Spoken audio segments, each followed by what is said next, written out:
All right, guys. So I'm going to jump right into it. I want to talk about something that I saw this week in one of my sessions. It was like one of the most amazing sessions. I was so proud of her. Um, but this happens to so many of us, right? So your calendar is full. You're doing all the things, right? You're working, you're posting, you're learning, you're trying to get better. You're trying to figure things out, but somehow there's still not more money. You're still not making more money, right?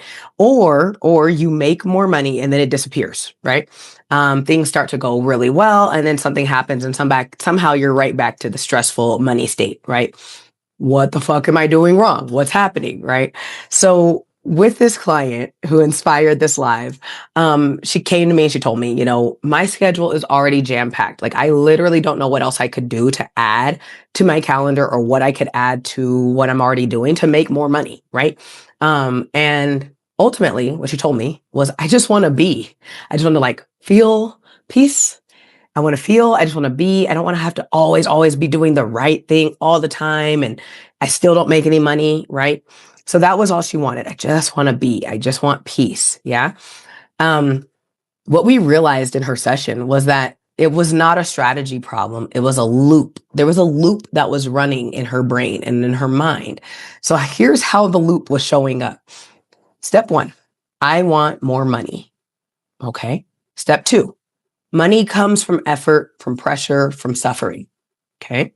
Step three, I don't have more money yet. Step four, then I must not have suffered enough. And then five, if I haven't suffered enough, I guess I don't deserve it yet. Right. And that starts the loop all over again, the suffering loop. So this alone will keep you stuck. And it feels like this cruel joke or curse or something, right?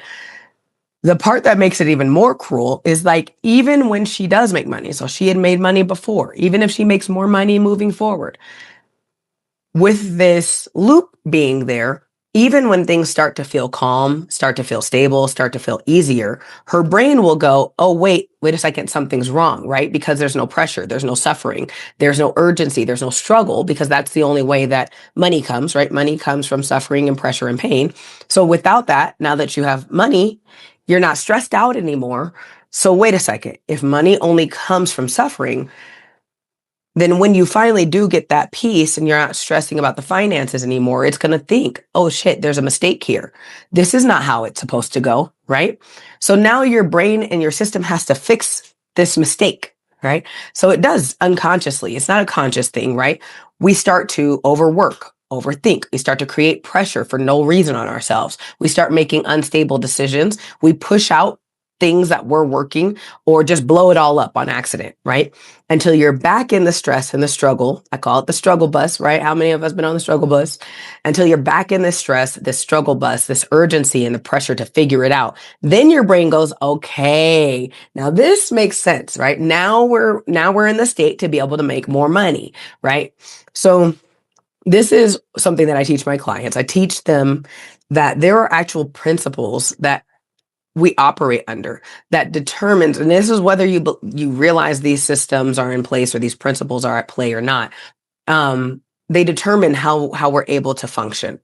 So one of the laws of expansion and abundance that I teach my clients is the law of clean thinking, where if you're holding contradictory beliefs, your brain is going to stall itself out. Your system will stall out. So right now, what's happening is I want more money. Money comes from suffering. I'm not suffering enough. And if I'm not suffering enough, then that means I shouldn't have it.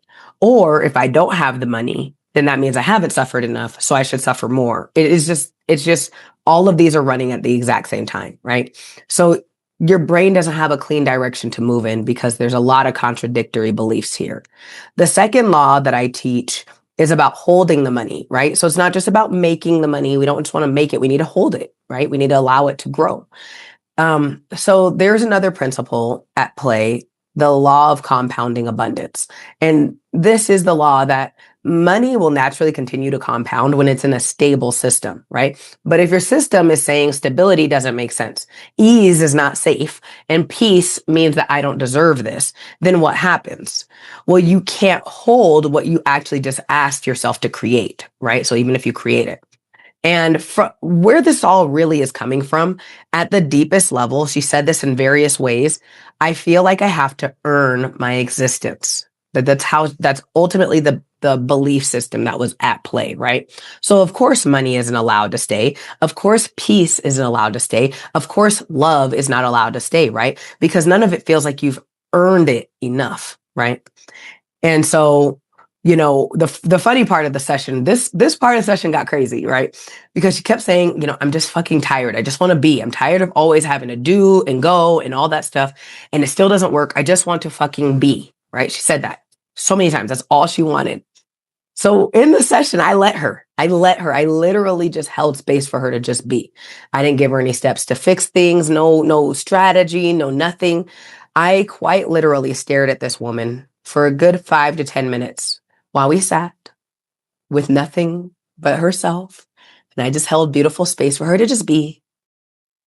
And you know what she did? She was trying to figure out, okay, well, so what do we do? What do we do? Right? Like I could visibly see her trying to figure this out, like think her way out of it, analyze her way out of it, how her way out of this, like, what do we do? Right? But how does this make me more money? How do I do this? Right? And I kept bringing her back. I was like, isn't that the opposite of being? Right? And it was very uncomfortable. It was a very uncomfortable space to be in because it was something she was just not used to. She was confused as fuck, y'all. So confused. Because what she said she wanted was actually something completely foreign to her brain, to her system, to her body, to her mind, right? And that's what a lot of us run into, right? We say we want peace. You say you want ease. You say you just want to be. But then when we actually get it, we don't trust it. We don't know what to do with it, right? So she literally just sat there in moments of beautiful, perfect, just beingness, right? And her deep internal beingness. And then she came out and was like, all right, so how do I make more money? Right. And now it's like, okay, there's the pattern, right? So, you know, we say, I want money so I can feel safe enough to just be. And then when we're safe enough to just be, it's like, oh, yeah, but where's the money then? And we don't realize this is actually the loop. This is the problem here, right? So the work that me and her are doing together is not going to look like traditional financing support, right? Here are the steps to go make more money, right? That's not the work we're going to be doing. What I'm going to be doing with her is showing her that she is perfectly safe to exist without having to earn it, right? And we're going to rewire that internal script that she's been running in the background, that if she's not suffering enough, she can't have it or keep money, right? That we're going to rewrite that whole shit, right? Her brain has to learn, oh, I can be here. I can feel this. I can enjoy peace, right? And nothing is actually wrong. I don't have to earn the right to just sit here and just be and be happy and blissful, right? That just being feeling currently for her feels like loss of control. It feels like loss of safety or loss of identity, right? So she left that session confused as fuck, y'all. Like she was like, okay, hi, Tiani, what was that? Right.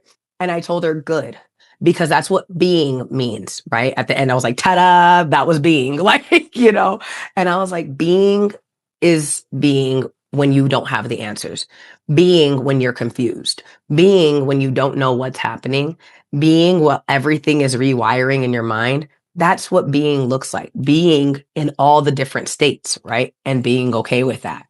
So if you're ever feeling like I'm doing everything and it's not working, I don't know what else I can freaking do. Why does money feel like it comes and goes and I can't figure this shit out, right? And it's just always out of reach. I want you to stop looking for another strategy every single time. And I actually want you to do like an internal check and see, what do you believe that you have to go through in order to deserve what you're asking for? Is there like some caveat that's tied to this deservingness? What do you believe that you must experience or go through in order to actually deserve what you're asking for? Because if that rule is broken inside your brain, if you end up breaking that rule that your brain has come up with, then no matter how much you make, it won't stay, right? Even if you have all the right strategies. So everyone, if you saw yourself in this and you're like, oh my God, that's so me, right? Drop the word audit down there in the box and I will give you an income leap audit so we can find and identify the exact spot where this is happening for you. And PS, I'm going to actually make a part 2 to this video to show you guys exactly how fixing this loop directly will start to make you more money, that you can make more money and be able to hold it peacefully, happily, blissfully in your beautiful beingness. All right, babes, I'll see you next time.